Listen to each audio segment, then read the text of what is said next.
오늘 우리가 함께 살펴볼 하이데버 교리 문답은 43문입니다.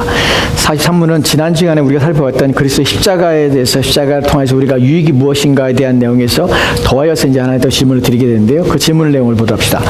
하이데베리고 43문입니다. 같이 읽겠습니다. 시작. 그리스도의 십자가의 제사와 죽으심에서 우리가 받는 또 다른 유익은 무엇입니까?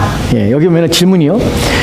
그리스도의 십자가의 제사와 죽으심에서 우리가 받는 또 다른 유익이에요. 그러니까 여기서 우리가 생각할 것이 뭐냐면, 그리스도의 십자가를 통해 이루신 것을 뭐라고 하이데베리 표현하냐면, 그리스도의 십자가의 제사와 죽으심이라는 표현을 씁니다. 그러니까 제사라는 표현을 쓰면 구약적인 용어죠. 그러니까 이것이 하나님께 드려진, 하나님께 바쳐진 것이라는 의미 속에 제사라는 의미를 가진 것이, 우리가 그리스도께서 하나님께 제물로서 드릴 때 성경에서 뭐라고 표현하냐면 화목제물로 드렸다는 표현을 씁니다. 제물이 되신 것이 화목제물로 하나님께 바쳐진 것이에요. 의도적으로 그리스도의 십자가에 제사를 드렸다는 것이, 그러니까 십자가에 죽으셨다는 표현을 쓰지 않고 제사라는 표현을 더 쓰는 이유가 대상이 있는 것이에요. 그 다음에 그 대상 속에서 그 이유가 있는 것이죠. 그러니까 제물이 됐다는 표현 속에서 우리를 위해서 예수님께서 스스로 제물이 돼서 누구에게, 하나님께 기쁘시게 하고 하나님께 만족을 드리기 위해서 스스로 제물이 됐다는 이 표현 속에서, 이 질문 속에서 우리는 그런 내용들을 이미 이해할 수가 있습니다. 이것을 받게 되는데, 죽으심에서 우리가 받는 또 다른 유익이라는 표현을 씁니다. 근데 여기서 우리가라는 표현이 또 다 우리가 생각할 부분입니다. 우리 이런 글을 읽을 때 그냥 모두가 다, 아무나 다 그냥 이라는 생각을 하지만, 사실 우리가라는 표현 속에서는 아무나가 아니에요. 십자가가 모든 사람을 죽은 것이 아니라, 십자가는 하나님의 택하시고 하나님 구원하시기로 한 사람들을 위해서 주신 것이에요. 그들에게만 유효한 것입니다. 십자가는 모든 죽어가는 자기 인생의 마음대로 죄에 대하여 끊임없이 죄를 사랑하며 살아가는 자들에게는 효력이 없는 것이, 누구에게만 효력이 있냐면 그리스도를 십자가의 은혜가 성령을 통하여 그에게 부어지고 깨달아 알게 하신 자, 즉 중생을 경험한 자들에게만 효력이 있는 것입니다. 십자가는 누구에게요? 저와 여러분에게, 이것을 믿는 저와 여러분에게 반드시 효력을 줍니다. 그 뒤에 나오는 것이 또 다른 효력이라는, 또 다른 유익이라는 표현을 씁니다. 우리가 그러면 유익이라는 표현 속에, 또 다른 이라는 표현 속에서는 앞에서 이미 우리는 유익하다는 것, 그리스도의 십자가가 우리에게 유익하다는 것을 살펴봤는데, 그 내용을 다시 한번 살펴보면, 그리스도께서 십자가에 달려 죽으시면서 어떤 유익을 첫 번째 우리가 주냐면, 우리의 죄책이 다 사라졌다는 것이에요. 우리의 죄에 대한 책임들이 이제 소멸되었다는 사실이에요. 이것이 중요합니다. 여러분, 우리가 사실은 죄책이라는 것은 죄에 대한 책임이에요. 그러니까 죄에 대한 책임으로 받는 벌이에요. 근데 그것이 살아있다는 것이에요. 근데 이것이 우리 가운데 왜 감이 잘 안 오냐면, 우리 사실 하나님의 죄책을 받아보지 않았기 때문에 감이 잘 안 와요. 그렇잖아요. 우리가 잘못했어요. 근데 부모님한테 잘못해서 이제 자녀들이 이제 매를 맞거나 이전에 회초리를 맞거나 할 때, 맞아보면 그 매가 얼마나 큰지, 얼마나 아픈지 알아서 다음부터 그 짓을 안 해요. 왜냐면 아프니까. 너 가서 그 나무, 예전에 회초리 무슨 나무죠 이게? 쌀이 빗자루 나무인가요? 아니 그런 나무를 꺾고 오라잖아요. 그거로 쫙쫙 맞으면 맞는 그 죄를 잘못했을 때의 그 책임에 대해서 이게 경험이 되는 것이에요. 그러니까 너 다음부터 또 그러면 너 이거 회초리 맞아? 그러면 이게 경험이 됐기 때문에 죄책이 이런 것이 이렇게 아프구나 하는 것을 알겠지만, 사실 우리는 하나님으로부터 죄책을 우리 가운데 죄책이 있지만, 그리스도께서 우리의 죄책을 담당하셨기 때문에 그 죄책이 우리 가운데 오직 온 것이 아니에요. 그렇기 때문에 우리는 어떻게 생각하냐면, 죄책에 대해서 그것이 심각한 문제고 그것이 얼마나 큰 것인지, 얼마나 두렵고 무서운 것인지에 대한 감각이 우리는 잘 없습니다. 사실 이것에 대해서 큰 감독을 못 느껴요. 근데 어느 때 느끼냐면, 이 죄책은 우리가 성령을 충만할 때에, 성령께서 우리의 지성을 열어주셔서 우리로 하여금 그리스도께서 당하신 고난의 의미가 우리의 죄악에 대한 하나님께서 징계이요 진노란 사실을 우리가 깊이 경험하게 될 때, 이것은 누구만 하게 되면 성령의 충만함을 받아서, 성령을 충만함을 받아서 성령을 경험하면 경험할수록 이 죄에 대한 책임이, 이 죄에 대한 대가가 얼마나 큰지를 깨닫게 되는 것이에요. 그래서 이것이 너무 크구나. 그래서 죄를 짓거나 악을 행하는 것이 얼마나 큰 문제인지를 더 깊이 깨닫게 되는 것이에요. 사실은 참된 신자가 되면 될수록요, 여러분이 오늘 내가 죄에 대한 것들을 깨닫는, 죄에 대한 그 벌이 얼마나 큰지를 깨닫는 것과, 우리가 더 깊이 하나님의 은혜를 더 깊이 경험해서 하나님 앞에 가까이 나가면 나갈수록, 그래서 하나님을 경험할수록 우리가 무엇을 더 느끼냐면, 죄에 대한 짐이, 죄에 대한 책임이 얼마나 큰지를 자꾸 경험하게 된다는 것이에요. 무엇과 비교하냐면 신앙의 깊이와 죄에 대해서 느끼는 그 죄에 대한 책임으로서 우리가 받게 될 죄의 그 무거운 짐이 얼마나 큰지에 대하여 이건 비례하는 것이에요.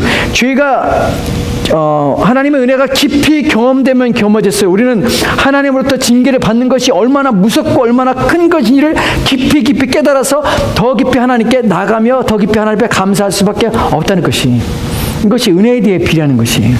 근데 사실 우리는 그것에 대해 잘 몰라요.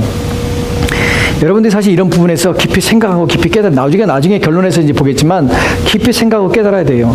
사실 우리가 기도할 내용 중에 이런 거 있습니다. 하나님, 나로 하여금 그리스도의 십자가 은혜를 깊이 깨닫게 해서 죄의 심각성을 깊이 인식하도록 하나님 도와주십시오라는 기도를 우리는 사실 해야 돼요. 왜냐하면 그렇지 않으면 우리는 죄에 대해서 무서워하지 않아요. 그래서 경건한 그리스도인들이 두 가지가 기도했다고 하잖아요. 첫 번째는 자기 죄에 대해서 끊임없이 기도했어요. 자기 죄가 아니라 죄에 대해 묵상을 했어요. 두 번째는 하나님 영광에 대해 묵상해요. 이것이 신실한 그리스도인들이 끊임없이 날마다 묵상하는 두 가지인데, 하나는 죄에 대해서예요. 왜냐하면 죄를 깊이 묵상하면서록 깨달으면 깨달을수록 어떻게 되냐면 자꾸 하나님을 의지하게 되고 그리스도의 은혜를 자꾸만 사모하게 될 수밖에 없어요. 왜냐하면 자기 죄를 가려야 되기 때문에. 또 하나는 하나님의 영광을 바라본 것으로 우리는 그 영광을 담고자 하는 열망이 생겨서 주님 앞으로 나아가게 돼요. 그래서 신실한 신자들은 두 가지, 죄에 대해서 날마다 묵상합니다. 또 두 번째로는 하나님 영광에 대해 묵상이 되는 것이에요. 죄에 대해서 성경에서 우리의 죄책에 대해서 어떠한지를 성경이 말하고 있는데, 로마서 5장 12절 말씀에 이렇게 기록되어 있습니다. 같이 읽까요? 시작. 그러므로 한 사람을 말미암아 죄가 세상에 들어오고 죄로 말미암아 사망에 들어왔나니 이와 같이 모든 사람이 죄를 지었으므로 사망이 모든 사람에게 이르렀느니라. 아멘. 그러므로 한 사람이 누구죠? 아담이 말합니다. 아담이 아니라 죄가 세상에 들어왔습니다. 사실 지금 우리의 죄책이 그리스도께로 옮겨갔다, 우리의 죄책이 살아있다는 의미는 죄책에서 그리스도께서 우리를 하여금 죄책에서 벗어나겠습니다. 그것이 첫 번째, 그리스도의 십자가의 제사가 죄로부터 우리에게 주는 유익이 무엇이냐면 죄책이 소멸되고 없앴다는 사실이에요. 그 죄책은 어떻게 받게 됐냐? 그것은 아담으로부터 우리 가운데 오게 됐다는 것이, 한 사람을 닮아서 죄가 세상에 들어왔어요. 그 죄로 말미암아서 뭐가 따라 들어왔습니까? 사망이 따라 들어온 게 된 것이에요. 그렇다면 죄가 세상에 안 들어왔으면 어떻게 돼요? 사망이 없지요. 우리가 죽는다는 이유는 무엇입니까? 죄 때문에 그런 것이, 모든 사람이 죄에 들린 것이에요. 이와 같이 모든 사람이 죄를 지었으므로 사망이 모든 사람에게 이르느니라. 죄 때문에 사망하게 되고 죄 때문에 우리는 죽게 된 것이, 이 죄에 대한 책임 때문에 그런 것이에요. 근데 이것에 대해서 로마서 8장 1절과 2절 말씀에 이렇게 말합니다. 같이 읽까요? 시작. 그러므로 이제 그리스도 예수 안에 있는 자에게는 결코 정죄함이 없나니 이는 그리스도 예수 안에 있는 생명의 성령의 법이 죄와 사망의 법에서 너를 해방하였습니다. 아멘. 여기 그러므로 이제 그리스도 예수 안에 있는 자들에게는, 누구에게요? 그리스도 예수 안에 있는 자들에게는 결코 정죄함이 없다니. 정죄라는 것이 뭐냐면 네가 죄가 있다는 것이에요. 죄가 있다는 것이, 우린 다 죄가 있죠. 그 죄가 있다는 건 넌 죄인이라는 사실이에요. 죄인이라는 사실은 너는 죄에 대한 판결로서 넌 죄이기 때문에 죄책을 받아야 돼. 죄에 대한 책임을 받고 죄에 대한 응당한 벌을 받아야 돼. 나는 판결에서 우리는 어떻게 해요? 자유케 됐다는 말이에요. 더 이상 우리는 이제 죄를 지은 것에 대한 책임들, 즉 첫 번째로는 우리가 아담으로부터 물려받게 된 그 죄에 대한 책임에서 예수 그리스도께서 우리를 해방하셨다는 것이, 우리는 정죄가 더 이상 없게 되는 것이, 이는 그리스도 예수 안에 생명의 성령의 법이 죄와 사망의 법에서 우리를 해방하였느니라. 두 번째 의미 속에서는 이제 우리가 살펴보겠지만, 이제 죄에서 우리가 분리되거나 또한 죄에서 우리가 단절되는 의미예요. 무슨 말이냐면, 죄를 짓지 않는단 말이 아니라 우리는 여전히 죄를 짓지요. 죄를 짓지만 우리는 더 이상 죄의 법에서 지배를 당하거나 죄의 법에서 이끌림 받아서 죄에 이끌려 살지 않게 된다는 것이에요. 왜냐하면 생명의 성령이 우리를 하여금 죄의 법, 죄의 세력, 힘에서 우리를 자유케 해서 이제 우리는 누구에게요? 하나님께 나갈 수 있는 길이 열렸다는 것이에요. 우리가 이제 하나님을 섬길 수 있는 길이, 마음이 생기게 되었고 이제 새롭게 되었다는 의미가 본문에서의 의미입니다. 근데 우리가 본문에서 우리가 살펴볼 때 중요한 것이, 죄책은 사라졌어요. 그리스도께서 십자가에 죽으심으로 우리의 죄책은 그리스도께서 짊어지시고서 더 이상 우리는 죄에 대한 책임을 지지 않아요. 하지만 여전히 우리는 죄가 우리 안에 있다는 것이에요. 그러니까 우리는 죄를 짓습니다.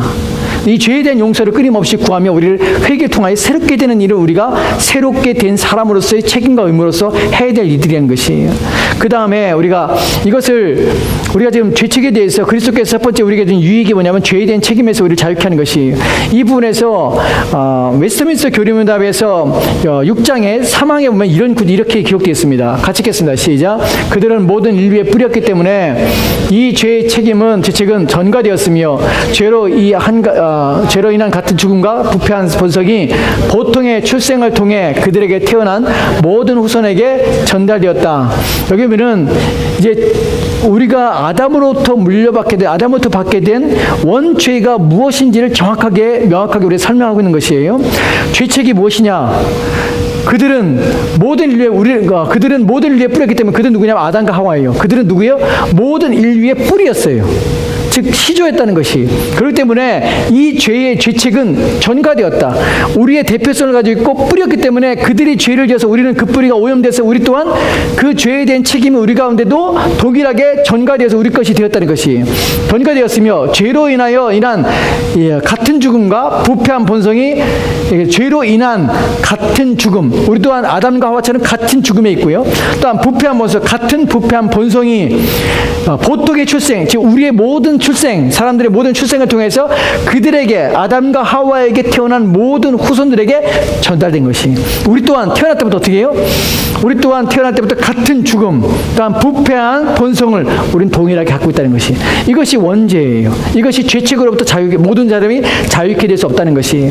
이것에서 그리스도께서 우리를 죽으심으로 우리로 하여금 죄책에서 우리를 건져주신 것이. 즉 아담과 하와가 통하여서 우리 가운데 온 같은 죽음이 우리 가운데 사라져서 이제는 우리는 영생을 얻게 되었고요. 부패한 본성이 바뀌어서 어떻게 해요? 이제 거룩한 본성으로 바뀌게 돼서 하나님을 섬길 수 있는 자리에 나가게 된 것이에요. 이것이 주님께서 주님을 통해서 우리가 얻게 된 것이. 이 부분을 그래서 답을 이렇게 합니다. 요한서 같이 읽겠습니다. 이 부분 같이 요한일서 4장 10절 같이 읽겠습니다. 시작. 사랑은 여기 있으니 우리가 하나님을 사랑한 것이 아니요 하나님이 우리를 사랑하사 우리 죄를 속하기 위하여 화목제물로 그 아들을 보내셨습니다. 아멘. 여기 보면은 우리가 하나님을 사랑한 것이 아니요 하나님이 우리를 사랑하사 우리 죄를 속하기 위하여, 그러니까 하나님이 우리를 먼저 사랑하셨어요. 사랑해서 우리 죄를 속하기 위하여 화목제물로 그 아들을 보내셨습니다. 이 구절이 말하고 있는 것은 뭐냐면 우리가 죄책을 얻게 하기 위해서 하나님께서 어떤 일을 하셨냐면 자기 아들을 우리에게 보냈다는 사실이에요. 여러분 십자가에서 죽으심에 대해서 우리가 분명히 반드시 계속해서 우리 가운데 잊지 말고 끊임없이 생각하며 기억해야 할 것이 무엇이냐면 그리스도의 십자가에 죽으셨다는 것은 하나님 앞에 화목제물로서 하나님을 만족시키는 것이에요. 하나님을 만족시키는 것이지 그것이 죄를 만족시키거나 사단을 만족시키는 것이 아니라고요. 이해가 되십니까? 그리스도는 죽으신 것이 죄에게 값을 지불한 것이 아니에요. 사단에게 값을 지불한 것이 아니에요. 누구에게 값을 지불했냐면 하나님 앞에 값을 지불해서 하나님을 만족시킨 것이에요. 화목제물이라는 의미가 그래요. 그래서 예수님께서는 왜 그렇게 했냐면 하나님께서는 그 아들을 보내서 그 아들을 통하여 자신이 만족하길 원하셨다는 것이에요.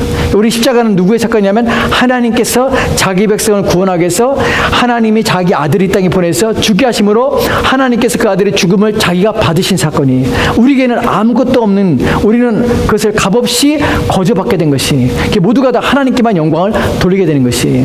자, 이 답변을 보도록 합시다. 이제 하이델베르크 43문에 대한 답변을 보면요, 같이 읽겠습니다. 시작.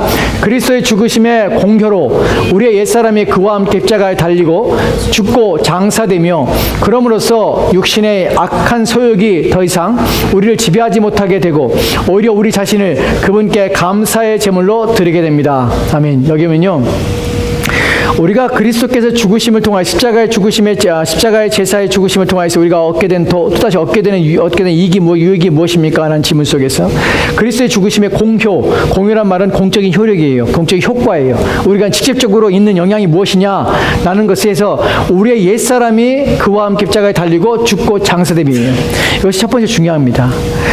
그러니까 그리스도의 십자가의 죽으심은 단순히 우리의 죄책만이 아니에요. 우리의 옛사람이 죽게 하시기 위해서 죽으신 것이에요. 이 부분을 놓치기 때문에 우리가 십자가에서 죽으심을 우리가 믿고 나서는 나는 십자가 예수를 믿기 때문에 난 천국에 가는구나, 나는 이제 이 땅을 떠나게 되면 난 영생을 얻는구나, 거기서 모두가 그쳐버리는 것이 문제라는 것이. 그렇지 않아요. 예수님의 십자가의 죽으심은 무엇이냐면 옛사람이 죽음이에요. 옛사람이 그와 함께 십자가에 달리고 죽고 장사했다는 것이에요. 이 부분을 놓치면 그리스도의 십자가에 대해서 우리는 우리는 정말 10가지 중에서 한 가지만 아는 것이에요. 더 중요하게 성경이 말하고 있는 것은 뭐냐면 너희는 그리스도와 함께 죽었고 장사됐다는 것이에요. 이 부분이 더 중요한 것이에요. 왜 그러냐면 너희가 죽었다는 사실을 우리 가운데 알게 하시고 있는 것이에요. 너희는 죽었다는 것이에요. 누가 죽었어요? 옛사람이 죽었어요. 우리는 옛사람이 죽었어요. 옛사람이 죽었다는 것은 옛사람의 삶의 모습으로 살면 안 된다는 것이에요. 왜냐하면 죽었기 때문에. 이 부분이 중요한 게 이 부분이 그래서 성경이 말하는 것입니다. 이 부분을 로마서 6장에서 3절과 4절에 이렇게 말하고 있습니다. 같이 읽겠습니다. 시작. 무릇 그리스도와 예수와 합하여 세례를 받은 우리는 그의 죽으심과 합하여 세례를 받은 줄을 알지 못하느냐. 그러므로 우리가 그의 죽으심과 합하여 세례를 받음으로 그와 함께 장사되었나니 이는 아버지의 영광으로 말미암아 그리스도를 죽은 자 가운데서 살리심과 같이 우리로 또한 새 생명 가운데서 행하게 하려 함이라. 아멘. 아멘. 그리스도 예수와 함께 합하여 세례를 받은 우리는 그의 죽으심과 합하여 세례를 받았고요. 또한 그의 죽으심과 합하여 세례를 받은 우리를 그와 함께 장사됐어요. 함께 죽었고 함께 장사됐어요. 어떻게 장사됐습니까? 세례를 받은 우리는 그와 연합하여서 함께하는 것이 그래서 우리가 그리스도와 지금 바울이 말하는 내용 속에서 우리는 그리스도와 함께 죽었고 그리스도와 함께 장사됐어요. 어떻게 해요? 세례를 통하여. 이 세례는 무슨 세례예요? 성령이 우리 가운데 세례를 통하여서 즉 연합을 시켜서 그리스도가 죽을 때에 우리도 함께 죽게 했고 또한 그리스도와 함께 묻힐 때에 우리도 함께 묻힌 것이에요. 무엇이에요? 우리의 옛사람이 그렇게 되는 것이에요. 죽었다는 것이 죽었다. 그러니까 너희는 어떤 사람이냐? 죽은 자라는 사실이에요. 그러니까 죽었다는 표현 속에 우리가 뼈저리게 느낄 거 뭐냐면 나의 옛사람이 죽기 때문에 나의 옛사람대로 살면 안 돼요. 우리가 살았던 삶을 그대로 살면 안 돼요. 왜냐하면 죽었기 때문에. 어떻게 해요? 새로운 생명 가운데 살아야 되는 것이에요. 그래서 나중에 나온 말이 그리스도 이는 아버지의 영광으로 말미암아. 왜 그렇게 했냐면 왜냐하면 아버지의 영광으로 말미암아 그리스도를 죽은 자 가운데 살리신 것 같이 우리로 또한 새 생명 가운데서 행하게 하려고 너희가 죽었고 장사했다는 것이에요. 우리는 죽었다는 사실을 기억하셔야 돼요. 이유가 바로 그것이에요. 예수님과 함께 살리기 위해서요. 어떻게 해요? 새롭게 살리기 위해서 그렇게 하셨다는 것이에요. 이 부분을 놓치면 우리가 예수 믿는 것을 우리가 잘못 아는 것이에요. 이 부분을 놓치면 우리가 경건하며 거룩하게 사는 것은 특별한 사람, 신앙생활 열심히 하는 것은 특별한 사람, 더 성화를 누리고 더 깨끗하며 순결하게 사는 사람은 더 원하는 사람이 그렇게 사는 것이지 모든 사람은 교회만 다니면 돼. 모든 사람은 그냥 내 마음에 날마다 새롭게 되는 이 경험이나 날마다 새롭게 하기 위해서 애를 쓰거나 이런 것도 없어도 돼 라고 생각하는 것이 그 사람은 사실은 구원받지 못했어요. 왜냐하면 본문에서 말하는 것처럼 참된 신자는 어떤 마음을 갖냐면 죽은 자예요. 죽은 자. 장사 지는 자예요. 그래서 옛사람은 나는 죽었다는 사실을 인식하는 자예요. 뼈저리게 느껴야 되는 것이에요. 왜 그럴까요? 성령께서 그 사람의 세례를 줬기 때문에 그래요. 세례를 줬다는 것이에요. 내가 신자라면, 내가 정말 구원받은 사람이라면 나는 성령이 내 안에서 그리스도와 함께 세례를 받게 했어요. 나는 죽었다는 사실을 날마다 인식하게 돼요. 왜냐하면 이것이 참된 신자거든요. 그 새 생명 가운데 살게 하거든요. 왜냐하면 이렇게 하신 목적이 뭐예요? 그리스도께 하나님께서 영광을 받으셔서 그리스도를 살리시만 야마서 우리와 함께 살려서 새 생명 가운데 살게 하시기 위해서 그렇게 하셨다는 것이에요. 그렇다면 이것이 하나님께서 우리로 하여금 그리스도와 연합하여서 죽게 하시고 장사 지낸 것이 이런 목적이라면 그렇게 안 산다는 것은 무슨 말이에요? 그 사람은 안 죽었단 말이에요. 장사지지 않은 것이. 그 때문에 내 안에 이것이 있는가 살펴봐야 되는 것이. 로마서 6장 6절 말씀에서는 또다시 이것에 대해서 또 분명히 이렇게 말합니다. 로마서 6장 6절 말씀입니다. 같이 읽겠습니다. 시작. 우리가 알거니와 우리의 옛사람이 예수와 함께 십자가에 못 박힌 것은 죄의 몸이 죽어 다시는 우리가 죄에게 종노릇하지 아니하려 함이라. 아멘.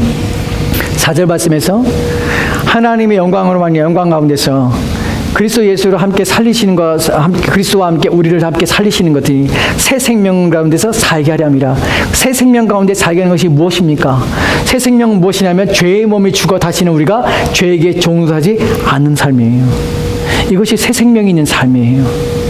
죄에 대해 다시금 종노릇하지 않아요. 옛사람이 죽었다. 너희는 죽었다. 너희는 장사지냈다. 이 말의 의미는 너희는 더 이상 죄에게 종노릇해서 죄대로 사는 것이 아니야. 왜냐하면 너희는 죽은 자들이야.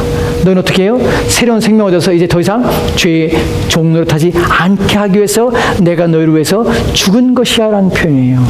그러니까 십자가에서 이 사건을 놓치면 우리는 다 놓치는 것이 내가 너희를 죽는 이유는 새 생명을 얻게 하고 그 새 생명은 무엇입니까? 즐겁다, 기쁘다가 아니에요. 너희는 다시금 종노릇하지 않고 죄에 대해서 너희들은 자신을 드리지 못하게 하는 것이에요. 그것이 12절과 13절 말씀 이렇게 말합니다. 같이 가요. 시작. 그러므로 너희는 죄가 너희 죽을 몸을 지배하지 못하게 하여 몸의 사욕에 순종하지 말고 또한 너희 지체를 불의의 무기로 죄에게 내주지 말고 오직 너희 자신을 죽은 자 가운데서 다시 살아난 자 같이 하나님께 드리며 너희 지체를 의의 무기로 하나님께 드리라. 아멘. 새 생명이 무엇입니까? 새 생명은 죄에 대해 죽은 자입니다. 더 이상 죄에게 자신을 내어주지 않는 것입니다. 어떻게 해요? 그러므로 너희는 죄가 너희 죽을 몸을 지배하지 못하게 하라. 이것이 새 생명을 받은 자가 마음속에 일어나는 마음입니다. 더 이상 죄에 대해 살지 않으려고 하는 마음이 생기는 것이에요. 그러니까 어떻게 해요? 몸의 사역에 순종하지 않게 됩니다. 더 이상 육체에 대하여 따르지 않으려고 하는 마음이 있어요. 따르게 되면 슬픈 것이에요. 따르게 되면 내가 왜 이렇게 살지? 이렇게 되면 하나님께 기뻐하지 않을 텐데 내가 이렇게 사는 거 옳은 것인가? 늘 이런 마음이 들어요. 왜냐하면 성령이 그의 마음속에서 일으키기 때문에 그래요. 그래서 몸의 사역에 순종하지 않고 또한 너희 죄를 불의의 무기로 줄 수가 없어요. 왜냐하면 그것에 주는 것이 옳지 않기 때문에 그래요. 내 마음이 슬픈 것이에요. 그래서 죄에게 내어주지 말고 죄에게 내어주지 않게 되는 것이에요. 여러분, 우리가 죄를 짓지 않는다는 말이 아니라 죄에게 져서 날마다 죄가 이끄는 대로 우리 삶을 살지 못해요. 날마다 죄가 기뻐하는 대로 우리 삶을 살지 못해요. 죄에게 내어준다는 말은 우리가 그것을 결정하거나 우리가 그것에 대해서 무관심함으로 어떤 무지함으로 또한 그것에 대해서 우리가 열려서 그것을 자꾸 자기 몸에 죄가 이끄는 대로 우리의 마음을 내버려 두는 것이에요. 그 방해하지 말라는 것이 우리는 어떻게 해요? 새롭게 된 자라는 것이에요. 우리는 어떻게 해야 됩니까? 오직 너희 자신을 죽을 자 가운데 다시 살아난 자 같이 하나님께 드리며 너희 죄를 의의 무기로 하나님께 드리라. 하나님께 드리며 하나님께 드리라. 이것이 저와 여러분의 삶의 모습입니다. 우리는 늘 물론 거기에 약함이 있을 수 있습니다. 여러분이 어려움을 겪지 않는다는 말이 아니에요. 늘상 이렇게 된다는 말이 아니에요. 하지만 여러분 마음에 성령이 계시다면 늘상 우리 마음속에 이런 마음이 드는 것이에요. 하나님께 나를 드리고자 하는 마음이 생겨야 되는 것이에요. 그것이 한 번도 안 생긴다면 정말 큰 문제인 것이에요. 그것이 여러분 마음을 이끌고 가지 못한다면 정말 큰 문제인 것이에요. 죄의 지배 가운데서 하나님에 대해 여러분 마음이 이끌지 않고 그냥 막 사는데도 괜찮아. 하나님 생각하지 않는데도 괜찮아. 내 마음이 편안해. 이것은 문제가 된다는 말이에요. 그렇지 않습니다. 참된 신자는 그렇게 못 삽니다. 11절 말씀에 왜 그렇게 못 사는지, 그래서 우리는 어떻게 살아야 됩니까? 어떤 마음을 가져야 됩니까?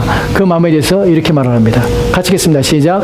이와 같이 너희도 너희 자신을 죄에 대하여는 죽은 자요 그래서 예수 안에서 하나님께 되는 살아있는 자로 여길지어다. 아멘.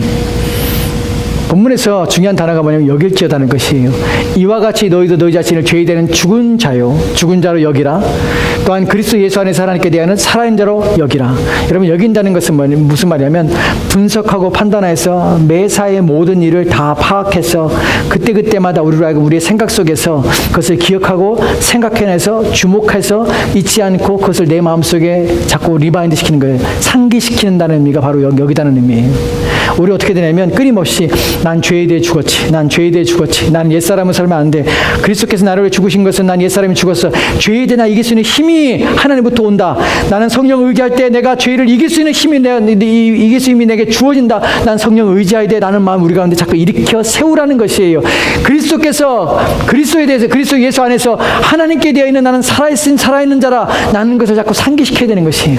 여러분, 신앙이란 우리 마음속에 끊임없이 하나님을 의지하며 주의 도심을 구하여서 우리의 마음을 일으켜 세우는 일에 온 힘을 기울이는 것이 신자된 삶의 모습인 것이. 신자라는 것은 가만히 있어 되는 것이 아니에요. 가만히 있으면 하나님께서 모든 죄를 이겨주고 내 마음속에 끊임없이 일어나는 죄에 대한 마음에 대해서 내가 승리하고 이겨내는 것이 아니에요. 죄가 나를 지배하지 못하거나 죄에 대한 마음이 내 안에 하나도 안 생기는 것이 아니에요. 그런 사람 하나도 없어요.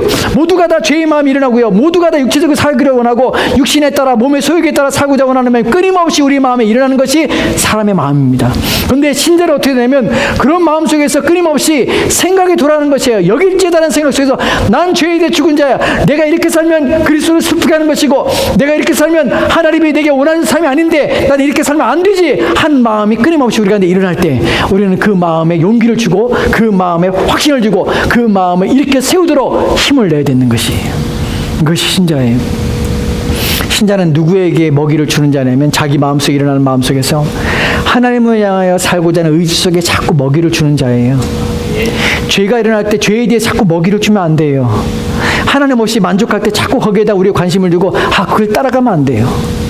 우리는 하나님에서 하나님을 자꾸 생각하며 여기며 의지해야 되는 것이에요. 이것이 바로 우리가 본문 속에서 답변 속에서 나오는 것이. 앞에 있는 답변 볼까요? 다시 한번. 여기 보면은 육신의 약한 소욕이 더 이상 우리를 지배하지 못하게 되는 것이에요. 그리고 오히려 우리 자신을 그분께 감사의 제물로 드리게 됩니다. 어떨 때요? 그리스도의 십자가의 은혜를 생각하고 그것을 기억하여서 날마다 그것을 되새기고 그렇게 바라볼 때 우리는 어떻게 되는 것이 뭐냐면 더 이상 죄의 지배에서 받지 않도록 우리 마음을 지키게 되며 우리 자신을 감사의 제물로 하나님께 드리는 삶을 사겠다는 것이에요. 여러분 생각하십시오. 끊임없이 여러분 마음을 생각하십시오. 그 내 마음에 무슨 마음이 드는가를 생각하십시오. 그리고 이겨내십시오. 죄를 이겨야 합니다. 주님께서 우리에게 힘을 주십니다. 그리고 십자가가 우리에게 능력을 주십니다. 이것이 능력이에요. 다른 것이 능력이 아니라. 오늘 우리에게 주신 말씀을 가지고 우리 함께 하나님 앞에 기도하도록 합시다. 하나님께 힘을 달라고.